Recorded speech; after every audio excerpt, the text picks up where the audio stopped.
Third ODI between Indian women's versus south African women's at Bengaluru நடந்து முடிஞ்சிருச்சு மக்களே. And இதுல இந்தியன் உமன்ஸ் கம்ஃபர்டபுளா 6 விக்கெட்ஸ் வித்தியாசத்துல வின் பண்ணிட்டாங்க.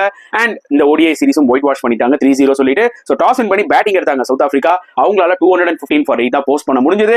ஓப்பனிங் பார்ட்னர்ஷிப் 102 வரைக்கும் வந்துச்சு. பட் அவங்களோட மிடில் ஆர்டர் பெருசா அடிக்கலங்க. Once again Laura Wolvaardt South African captain நல்லா விளையாடுனாங்க for 61. அண்ட் இந்தியாவோட போலிங் எடுத்துட்டீங்கன்னா அருந்ததி ரெட்டி சூப்பரா போட்டு 2 விக்கெட்ஸ் எடுத்தாங்க. நல்ல காட்டன் போல்ஸ். And at the same time you have to give credit to Deepti Sharma. அவங்களும் 2 விக்கெட்ஸ் நல்லா போட்டாங்க. ஷேங்கா பட்டேலும் டீசெண்டா போட்டாங்க. இந்த மேட்ச்ல ஒரு வாய்ப்பு கிடைச்சது அவங்களுக்கு ஆஷா ஷோபனாக்கு பதிலா.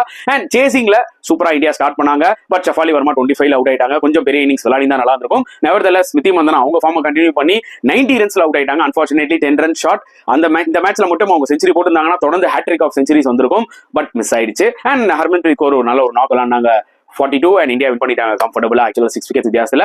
சோ ஸ்மிருதி மந்தனா ரெக்கார்ட் பண்ணிருக்காங்க 3 ODIஸ்ல totally 334 runs. First Indian to score this many runs in ODI. So super series for India. இந்த சீரிஸ் பத்தி நீங்க என்ன ஃபீல் பண்ணீங்கன்றத கமெண்ட் செக்ஷன்ல போடுங்க.